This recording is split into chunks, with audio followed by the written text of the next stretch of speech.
പാലക്കാട് പൊതുപരിപാടികളിൽ സജീവമായി Rahul Mankootathil MLA. KSRTC bus service Rahul flag off ചെയ്തു.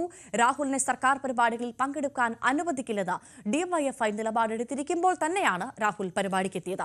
കാര്യമായ പ്രചാരം നൽകാതെയാണ് ഫ്ളാഗ് ഓഫ് പരിപാടി സംഘടിപ്പിച്ചത്. മാധ്യമങ്ങളെ ഉൾപ്പെടെ വിവരം അറിയിച്ചിരുന്നില്ല. സി.വി. അനുമോദ് വിവരങ്ങളുമായി ചേരുന്നു. അനുമോദ്, രാഹുൽ മാങ്കൂട്ടത്തിൽ എംഎൽഎ പാലക്കാട് കാലുകുത്തിക്കില്ല എന്ന് പറഞ്ഞത് ബി.ജെ.പി.ആണ്. പൊതുപരിപാടികളിൽ അദ്ദേഹത്തെ പങ്കെടുക്കാൻ അനുവദിക്കില്ല എന്ന് പറഞ്ഞത് ഡിവൈഎഫ്ഐ ആണ്. ആ നിലപാട് ഡിവൈഎഫ്ഐ വ്യക്തമാക്കിയതുമാണ്. പക്ഷേ ഇവരൊക്കെ ഇത്തരത്തിൽ വെല്ലുവിളികൾ നടത്തുമ്പോൾ പോലും പാലക്കാട്ടെ പൊതുപരിപാടിയിൽ എത്തിയിരിക്കുകയാണ് രാഹുൽ മാങ്കൂട്ടത്തിൽ. എന്തായാലും പാലക്കാട് സജീവമാകാൻ തന്നെയാണ് എംഎൽഎയുടെ തീരുമാനം, അല്ലേ? ഭവ്യ, പാലക്കാട് രാഹുൽ മാങ്കൂട്ടത്തിനെതിരെയുള്ള പ്രതിഷേധങ്ങളെ മറികടന്ന് അദ്ദേഹം ഒരു പൊതുപരിപാടിയിൽ പങ്കെടുത്തിരിക്കുന്നു എന്നുള്ളതാണ് പ്രധാനപ്പെട്ട കാര്യം. ഇന്നലെ രാത്രി 8:00-ഓടെയാണ് സംഭവം ഉണ്ടാകുന്നത്. പാലക്കാട് നിന്ന് ബാംഗ്ലൂരിലേക്ക് ഉള്ള പുതിയ ബസിന്റെ, നിലവിൽ ഓടിയിരുന്ന ബസിന്റെ റീപ്ലേസ്മെന്റ് ആണ് എന്നാണ് കെഎസ്ആർടിസി പറയുന്നത്. AC ബസിന്റെ ഫ്ളാഗ് ഓഫ് ചടങ്ങിനാണ് രാഹുൽ മാങ്കൂട്ടത്തിൽ എത്തിയത്. 10 മിനിറ്റ് മാത്രമാണ് അദ്ദേഹം അവിടെ ഉണ്ടായിരുന്നത്. ആശംസകൾ അർപ്പിച്ച് പച്ചക്കൊടി വീശി ഫ്ളാഗ് ഓഫ് ചെയ്ത് അദ്ദേഹം മടങ്ങുകയും ചെയ്തു. ഇതിൽ കെഎസ്ആർടിസി പറയുന്നത് ഇത്തരത്തിൽ പുതിയ ബസ്സുകൾ സ്ഥലം MLA അറിയിക്കുക എന്നുള്ളതൊരു ശൈലിയുണ്ട്, ചട്ടമുണ്ട്, അല്ലെങ്കിൽ രീതിയുണ്ട്.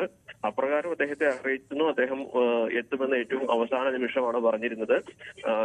അതുകൊണ്ട് മറ്റ് തരത്തിൽ വലിയ ചടങ്ങുകളായിട്ടോ മാധ്യമങ്ങൾ അറിയിക്കുന്ന രീതിയിലും ഉണ്ടായിരുന്നില്ല എന്നുള്ളതാണ്. എന്താണെങ്കിലും ഈ ഒരു വിവാദങ്ങൾക്കിടെ രാഹുൽ ആദ്യമായി ഒരു ഔദ്യോഗിക പരിപാടിയിൽ പങ്കെടുത്തു, അത് ഉദ്ഘാടനം ചെയ്തു എന്നുള്ളതാണ് പ്രധാനപ്പെട്ട ഒരു കാര്യം.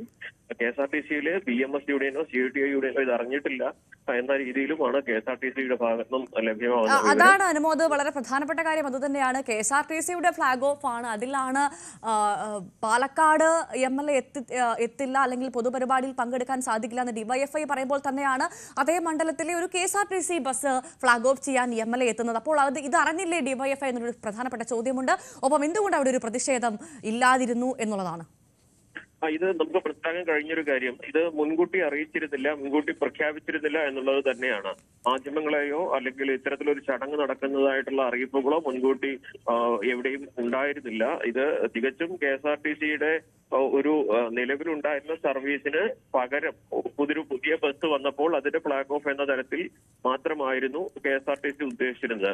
നമുക്കറിയാം, ഇപ്പോൾ പുതിയ ബസ്സുകൾ അലോട്ട് ചെയ്തപ്പോൾ എല്ലാ ഡിപ്പോകളിലും പുതിയ ബസ്സുകൾ വന്നിട്ടുണ്ട്. ചിലതൊക്കെ AC ബസ്സുകളൊക്കെ മാറ്റിയിട്ടുണ്ട്. അത്തരത്തിലൊരു സാധാരണ ചടങ്ങാണ് രാഹുൽ തന്റെ ഈ പ്രതിഷേധത്തിനിടയിലെ ഔദ്യോഗിക പരിപാടികളിൽ ഒന്നായി തെരഞ്ഞെടുത്തത് എന്നുള്ളതാണ് പ്രധാനപ്പെട്ട കാര്യം. ഇതിന് ഏറ്റവും ശ്രദ്ധിക്കേണ്ട കാര്യം, ആരാലും ശ്രദ്ധിക്കപ്പെടാത്ത ഒരു പരിപാടിയിൽ അദ്ദേഹം പങ്കെടുത്ത് MLA എന്ന നിലയിൽ പങ്കെടുത്ത് മണ്ഡലത്തിൽ സജീവമാകുന്നു എന്നുള്ളതാണ്. മുൻകൂട്ടി അറിയിച്ചിരുന്നെങ്കിൽ ഒരുപക്ഷെ വലിയ പ്രതിഷേധങ്ങൾക്ക് ഇടയാകുമായിരുന്ന ഒരു ചടങ്ങാണ് രാഹുൽ നിശബ്ദമായി വന്ന് ഉദ്ഘാടനം ചെയ്ത് മടങ്ങിയത്.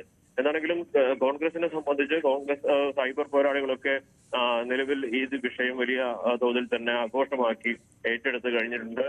രാഹുലിനെ അനുകൂലിക്കുന്ന സൈബർ പോരാളികൾ വലിയ തോതിൽ തന്നെ ഈ വിഷയം സൈബർ ഇടങ്ങളിൽ പ്രചരിപ്പിക്കുന്നുണ്ട്. ഇത് സംബന്ധിച്ച്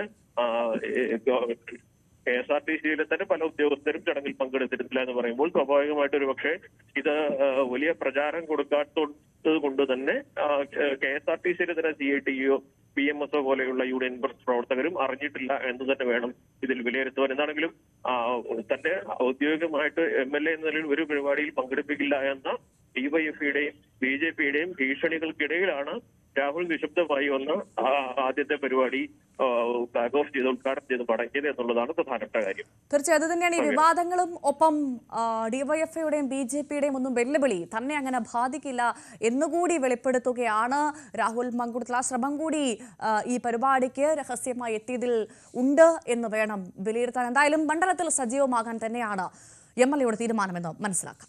നന്ദി. അനുമോദാണ് വിവരങ്ങൾ നൽകിയത്.